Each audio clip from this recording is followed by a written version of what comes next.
Regardez.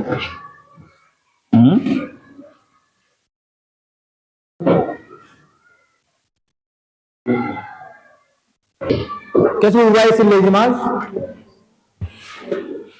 Oui. Des armées. Oui. Qui peut dire mieux?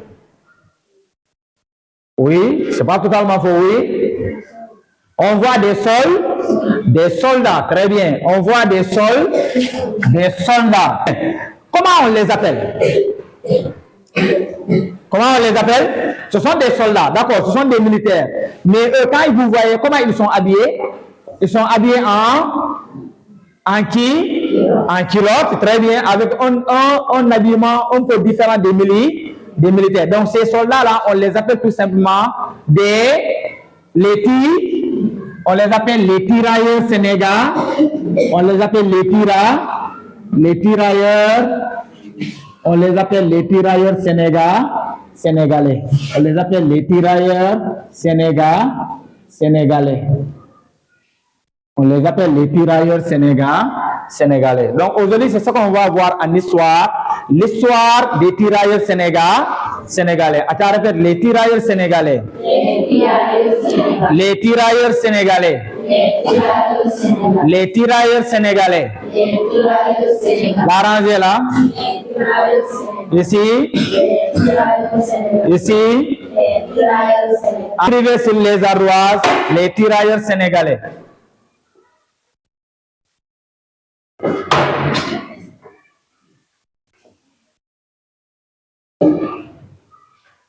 Tirailleurs S, les tirailleurs. Pardon, tu lèves. Quand je demande aux gens de lever, tu lèves. Jusqu'à présent, quand vous allez à Saint-Louis, le pont de Saint-Louis porte son nom. On appelle le pont Faidherbe à Saint-Louis. Lui, c'est un Touba, c'est un Français en Afrique. Et quand on dit Afrique, je parle de l'Afrique de l'Ouest. Il a cessé des colonies en Afrique, comme au Sénégal. Il a cessé des colonies au Sénégal, au Mali, en Guinée, mais aussi en Afrique centrale. On peut prendre l'exemple du Tchad. Donc voici certaines colonies que Faidherbe a cherchées en Afrique. Parce que le Sénégal a été colonisé par la France.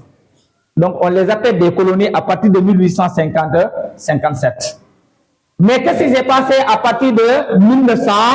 À partir de 1900, le monde a connu deux grandes guerres. Foutekab Sigaba.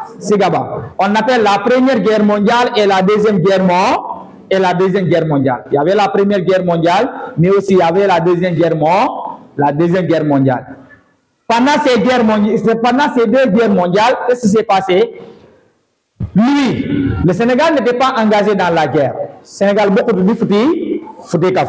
Mais son pays, lui, la France, était dans la guerre. Était entré en première guerre mondiale et en deuxième guerre mondiale.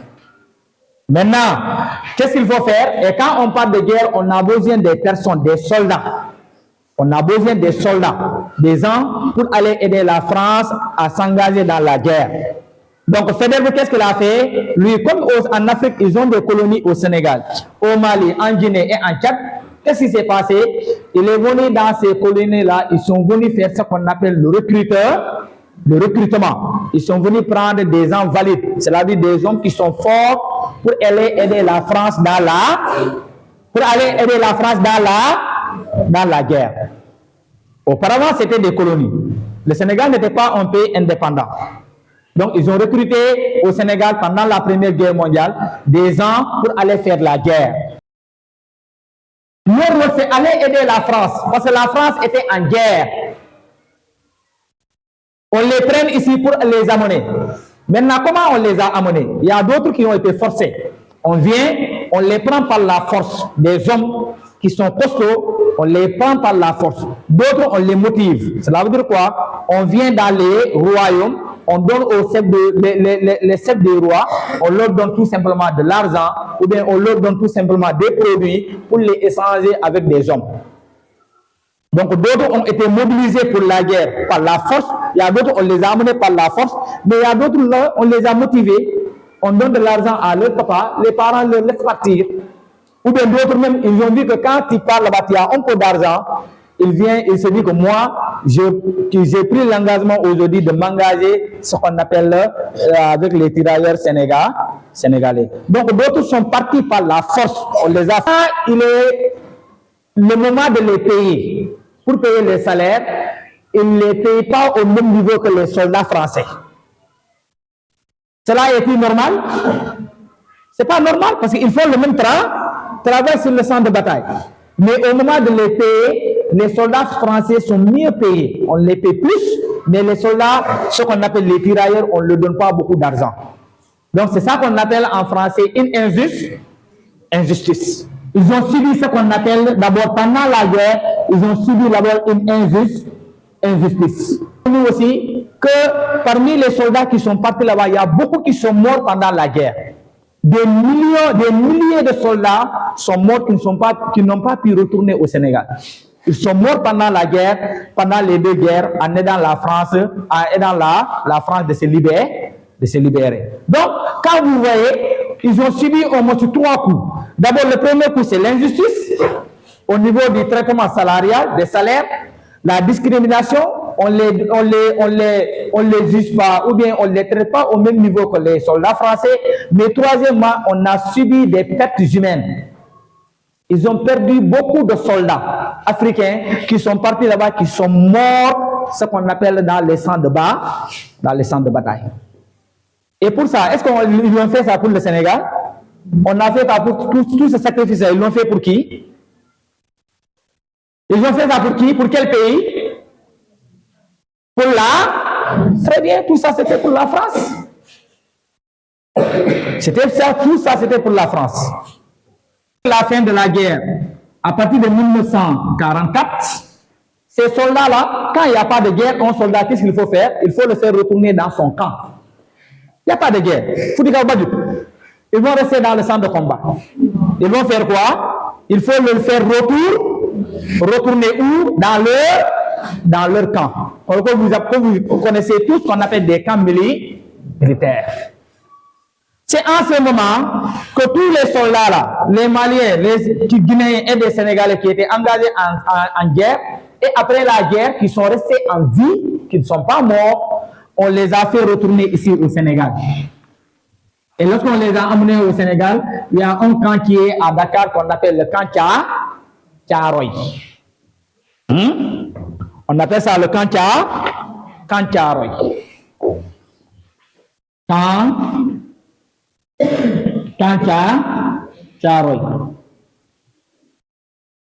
C'est à Dakar. Auparavant même, on parlait de périphérie de Dakar, à côté de Dakar, mais c'est dans la région de Dakar. C'est là-bas où on les a fait retourner. Ils ont quitté la France, on les a amenés ici au Sénégal, au camp Thiaroye. Mais il faut toujours faire, c'était en quelle année? Toujours en 1944. Arrivés là-bas, comme ils sont partis en guerre, et dès leur retour au niveau de camp Thiaroye, ces soldats, qu'est-ce qui s'était passé? À un certain moment, ils ont demandé leur argent, leur salaire. Parce qu'ils sont partis en guerre, ils sont revenus. Normalement, on doit leur payer. Il doit avoir ce qu'on appelle une rémunération. Il doit avoir leur argent. Ceux qui sont morts, ils sont morts, mais ceux qui sont vivants, normalement, on doit tous les payer. Mais tout s'était joué ici, à camp Thiaroye. Un cas où on a amené plus de milliers de soldats après la guerre. Ils sont là. Ils ont fait ce qu'on appelle des manifestations. Ils ont demandé aux Toubabs, les Français, de leur donner leur argent. Les Français n'ont pas voulu entendre. Parce que d'abord, c'était d'abord des demandes, des négociations, parler. À un certain moment, ils sont sortis pour faire ce qu'on appelle des manifestations. Mais ce qu'il faut retenir, que pendant qu'ils étaient au camp Thiaroye, ils n'étaient pas seuls là-bas. Ils étaient là-bas encadrés par des Toubabs, des soldats Toubabs. Ils étaient là-bas avec des militaires, des généraux français. Des militaires français aussi étaient là-bas. Mais eux, ils étaient plus nombreux dans le camp. Parce que c'est leur retour au niveau du Sénégal. Ils ont demandé qu'on leur paye. On n'a pas voulu leur donner leur argent. Qu'est-ce qui s'était passé? Ils sont sortis, ils se sont manifestés. Ils ont fait ce qu'on appelle une manifestation. Malheureusement, la manifestation n'a pas bien tourné. Au lieu de leur donner leur argent, la France a trouvé une autre solution qui est aujourd'hui ce qu'on appelle un massacre. Je suis allé travailler, je demande mon argent, tu ne me donnes pas mon argent, mais ce qui s'était passé, ils ont pris les armes. Pratiquement, on les a tous tués. Ici, tous les soldats qui étaient là, qui revendiquaient de l'argent et autres là, pratiquement, il y a beaucoup qui sont morts ce jour-là. Ils n'ont pas leur argent, mais les soldats français ont pris des armes et on les a tirés à bout portant. Ce jour-là, des milliers de soldats sont morts ici à Kankaroy. Et l'événement là s'est passé le 1er décembre 1944. Donc la date d'aujourd'hui, elle est importante. Si nous sommes aujourd'hui, on est revenu ici à faire de cette leçon parce que ça nous parle d'une partie de notre histoire qui coïncide avec le 1er décembre 2025. Le massacre de Thiaroye. Le nom même qui est là, on ne dit pas la tuerie, mais ce qu'on appelle le massacre, massacré. Le massacre au niveau de camp Thiaroye a eu lieu le 1er décembre 1944. Donc aujourd'hui, c'est une date commémorative. Aujourd'hui, on entend donc. C'est pourquoi il nous est imposé aujourd'hui de faire cette leçon. Pourquoi? Parce que ça célèbre le massacre camp Thiaroye qui est aujourd'hui le 1er décembre 2025. Donc tous ces braves soldats ont été tués, massacrés le 1er décembre 1944. Pourquoi? Parce qu'ils demandaient tout simplement leur salaire. Au lieu de les payer, mais non, ils ne l'ont pas fait. On a préféré de les tuer au niveau de camp Thiaroye. Donc, c'est pourquoi aujourd'hui il est important. Ils n'ont pas combattu pour le Sénégal, mais ce sont des braves Sénégalais, des Maliens, des soldats guinéens qui se sont mobilisés pour aller libérer des pays qui étaient en difficulté, qui était la France. Donc, ces personnes-là aujourd'hui, ils méritent notre respect, notre amour, mais ils méritent aussi que nous tous, qu'on passe sur leur histoire. L'histoire là doit être connue de tous. Que au Sénégal, des soldats sont allés aider la France, mais après la guerre, lorsqu'ils sont retournés au Sénégal, au lieu de payer leur argent, les soldats français les ont tous tués au camp Thiaroye. Cela est-il normal? Cela est-il normal? Donc, c'est pas normal. Quelqu'un qui était dans une guerre, dès son retour, toi, tu ne trouves rien que de le tuer. Donc, cette histoire doit retenir l'attention de tout le monde. Donc, et ça doit nous pousser, nous, en tant que Sénégalais, à se souvenir. Pardon, comment on dit souvenir en Diola? À se souvenir. Ah, tu n'es pas un bon Diola donc.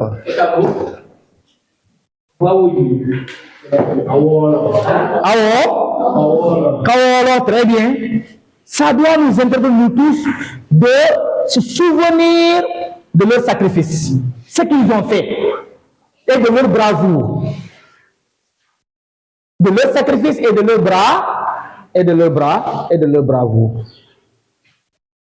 Donc, c'est pourquoi aujourd'hui, nous devons tout simplement saluer leur mémoire en faisant tout simplement quoi? En faisant cette leçon pour remémorer ce qui s'était passé au camp Thiaroye. Et jusqu'à présent, le Sénégal et la France ne peuvent pas vous dire combien de personnes sont mortes ce jour-là. Il n'y a pas un bilan qui a été établi jusqu'à présent, un bilan sur les morts. On ne peut pas dire c'est combien de soldats qui sont morts. Parce que après, lorsqu'on les a tués, ce qui a fait aujourd'hui que c'est difficile de faire le décompte, beaucoup ont été mis ce qu'on appelle des fausses communes. Au lieu de les enterrer un par un, non, mais ils ont creusé un trou, on les a mis là-bas et ils ont mis la terre sur eux. Si ce sont des tombes, on peut compter le nombre de tombes. Mais malheureusement, on les a mis, ce qu'on appelle dans une fosse commune. Donc aujourd'hui, ça rend le travail difficile aux archéologues pour faire ce qu'on appelle le décompte, le nombre de morts ce jour-là. Jusqu'à présent, il n'y a pas un bilan. On ne peut pas te dire combien de personnes les Toubabs ont tué ce jour-là au Camp Thiaroye, le 1er décembre 1944. Maintenant, ces soldats-là, pour saluer leur mémoire, il y a des monuments qui ont été construits pour ne pas les oublier. La fois passée, on a vu qu'au niveau des Mamelles, ils ont construit là-bas ce qu'on appelle le monument de renaissance africaine. Mais pour ces soldats, ils ont construit aussi des monuments pour ces soldats. Pourquoi? Pour ne pas les oublier. Que ce soit au Sénégal ou bien que ce soit en France. On a construit des monuments pour leur rendre un vibrant hommage, mais aussi pour garder ce souvenir en eux. C'est pourquoi quand vous allez au niveau de Dakar, vous allez trouver là-bas ce qu'on appelle la place des tirailleurs à Dakar.